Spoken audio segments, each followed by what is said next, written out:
자, 오늘도 동의보감 연속적으로다가 읽어드리도록 하겠습니다.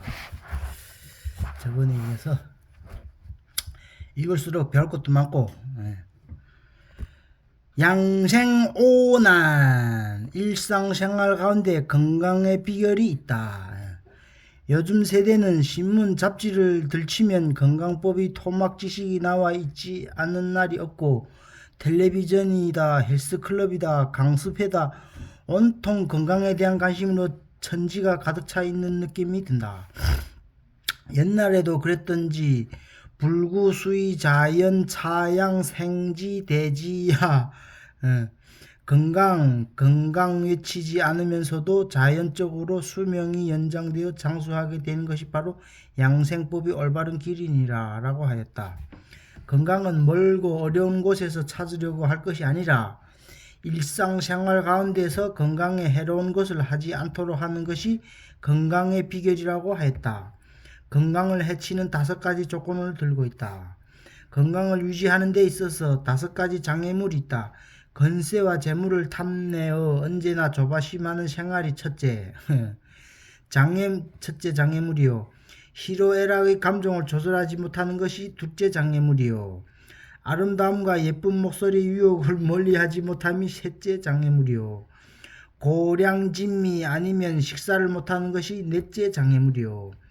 신경을 너무 쓰고 정력을 흐트러뜨리는 것이 다섯째 장애물이다. 이 5가지가 가슴속에 사라지면 모든 기능이 순리대로 왕성하게 되고 도덕이 나날이 완전하게 되어 좋은 일은 일부러 기도드리지 않아도 복이 솟아나며 장수법을 구태여 구하지 않더라도 저절로 명이 길어지게 되는 것, 그게 바로 양생법의 큰 뜻이니라. 그러니까 요 5가지만 안 해도 자연적으로 장수한다는 거니까. 건세하고 재물에 너무 탐내갖고 조바심하면 안 되고, 희로애락에 너무 치우쳐서도 안 되고, 아름다운 목소리에 너무 그러니까 예쁜 목소리 아름다움에 너무 유혹해서 벗어나도 안 되고, 너무 맛있는 음식을 너무 많이 먹어도 안 되고, 그리고 신경을 너무 많이 써서 정력을 흐트리서는 안 되고, 그렇다. 이 5가지만 하면 그게 바로 양생법이라는 거니까. 이것만 해도 그냥 명이 길어진다는 거예요. 굳이 뭐 건강법 찾고 저거 안 해도. 옛날 말이 이런 말이 있는 거예요. 옛날 임금들이 금지 옥엽의 높은 자리에 있으면서도 수명이 짧았고 동해의 불로초를 구하러 보낸 진시황이 50도 못 살고 세상을 떠난 것은 무엇 때문인가? 양생오난 가운데 모든 원인이 함축되어 있는 것을 깨달을 수 있는 사람만이 건강을 누릴 수 있다. 양생오난 가운데, 아까 그것만 깨달는 사람이 건강을 누릴 수 있다는 거예요. 치심요법, 인류가 반건강에 빠져 있는 까닭은 무엇인가? 오늘날 그렇게도 의와 약이 발달되고 건강법이 보급되어 있는데도 불구하고 온 천하가 반건강에 빠져 있는 것은 무엇 때문일까? 생명에 대한 철학이 빈곤하기 때문이다. 서양 속담에 사람의 병을 고치는 사람으로서 철학을 지닌 사람은 신에 가까운 존재이다 라는 말이 있다. 오늘날의 건강법은 양형만을 알고 양신을 무시하고 있다. 육체적인 건강법만 알고 정신적인 건강법을 모르고 있다. 정신작용이 건강과 병에 중대한 영향을 미친다는 것이 현대의학에서도 입증되기 시작했다는 것은 기쁜 일이다. 신지를 선함은 무슨 상이요. 한자로 많이 나와있네요. 또 구복과 체구만의 심지의 건강법이 없는 것이 아쉽다. 병을 다스리고자 할 때는 무엇보다도 먼저 그 마음을 다스려야 하며 마음을 바르게 함으로써 진리에 합당하게 하고 병자로 하여금 마음속의 모든 의심이나 걱정 또는 생각 속의 망상과 일체의 불평을 몽땅 내쫓아야만 한다. 세상 만사가 결국 알고 보면 허무한 것이며 종일 이루어 놓았다는 사업도 망상에 불과한 것이다. 또한 나의 존재 그 자체도 알고 보면 한가하길 따름이며 사람이 울고 웃고 한 길흉화복이란 것도 본시 없는 것이니 나고 죽고 하는 것도 모두 한낱 꿈인 것이다.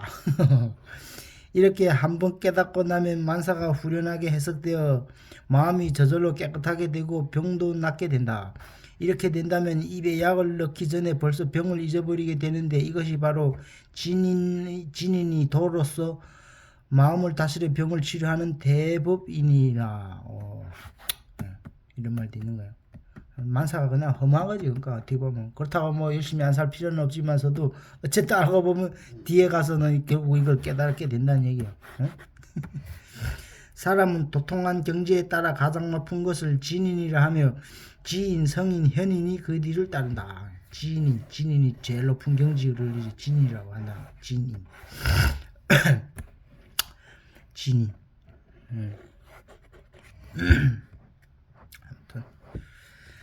주설, 술로 생긴 설사는 큰일 나기 전에 술을 절제하라. 우리 인체에서 일어나는 모든 증상은 모두 원인과 뜻이 있어 생기는 것이지 저절로 생기는 것은 하나도 없다. 가령 어느 날 새벽에 배가 살살 아프거나 설사를 했다고 하자. 앞뒤 생각할 것 없이 설사하니까 설사를 멈춘 약을 먹으면 되겠지 하고 생각하는 것은 너무나 짧은 소견이라 아니할 수 없다. 설사라는 증상은 같더라도 원인은 천차만청으로 생긴다. 원인을 다스리지 않고 말단인 증상만 다스리려고 하는 임시변통적 치료법을 대중요법이라고 한다. 동의보감에서도 설사의 종류를 무려 20여 종으로 분류하고 있으며 그에 따라 약 처방도 다르게 나와 있다. 설사가 생기는 부위, 원인, 증상에 따라 뭐 맞네 한꼴로 등으로 나누고 있으며 이 밖에도 이질은 설사와 구별하여 17가지로 분류하고 있다. 옛사람들이 이렇게 병을 세밀하게 다루는데 오늘날 과학시대에 산다는 사람이 설사를 통틀어 하나로 생각하여 주먹구구식으로 약을 먹는다는 것은 이치에 맞지 않을 뿐만 아니라 부끄러운 일이다. 술을 너무 마셔서 알코올 중독이 되면 주설이 된다. 뼈만 앙상하게 남고 밥을 먹지 못하며 술만 한두 잔으로 연명하게 되는데 오래가도 고칠 수 없다. 주설은 술 마신 후에 더욱 심해진다. 술로 생긴 설사는 새벽에 설사하게 마련이다. 건강만 믿고 폭주를 자랑하는 사람, 특히 알코올 농도가 강한 독주를 스트레이트로 마시는 분들이 창자가 약해져서 새벽에 설사하는 경우가 많다. 큰일 나기 전에 술을 절제하고 위장을 보호해주는 약을 써야 한다. 술 설사하는 것도 그러니까 설사하는 원인도 20종이 넘는다는 거니까. 근데 대놓고 그냥 설사라고나 설사약만 먹어서도 안 된다는 거니까. 3인죽 영양 보충도 좋지만 소통이 잘 돼야 한다. 변비가 건강에 나쁘다는 것은 말할 나위도 없으며 옛사람들도 변비를 원인에 따라 실비와 허비 또는 양결과 음결이 두 가지로 나뉘어 여러 가지 치료법을 제시하고 있다. 동의보감에 여러 천 개의 약방문이 나와 있으나 대개 모두 중국의 의학 원전에서 뽑아낸 것들인데 그중 속방이라 하여 우리나라에서 개발된 처방이 보석처럼 빛나고 있는 것을 발견할 수 있다. 그것을 보면 동의보감의 저자인 허주는 지식이 해박하고 경험이 깊을 뿐만 아니라 독창성이 있는 학자라는 것을 알 수 있다. 그러니까 동의보감이 현재 중국에까지 귀중한 문헌으로 활용되고 있는 게 아니겠는가. 변비증 처방 중에 우리나라 속방의 3인죽이라는 약방문이 있음을 살펴보기로 한다. 3인죽, 변비증을 고친다. 노인이나 허약한 사람 모두 복용할 수 있다. 복숭아씨, 잣을 각각 5g씩 예처방을 읽을 때는 1합이라고 되어 있다고 하여 그대로 한 홉 180cc를 사용한다면 큰일 난다. 복숭아씨, 잣을 각각 5g씩 육리인 사니스라시 뭔지 모르겠네. 어쨌든 4g을 물과 같이 찢어서 거른 물에 쌀을 불린 것을 조금 넣어 죽 끓여서 죽을 만들어 공복에 먹는다. 버터, 선짓국, 참깨국 등을 계속 먹어도 변비에 효과가 묘하다. 선짓국하고 참깨국을 먹어도 변비에 좋다네. 깻국 대신 참기름을 좀 더 많이 먹어도 좋다. 변비증은 이와 같은 약이나 식이요법과 어울러 규칙적으로 운동 및 매일 변을 보는 것을 습성화하는 노력도 필요하다. 영양 보충도 좋지만 하수도를 터놓아 소통이 잘 되게 한 연유라야 뒤를 막아놓고 넣기만 하면 어떻게 되겠는가. 원칙대로 이런 거 참깨 이런 게 변비에 좋다는 거야. 한 페이지만 들고.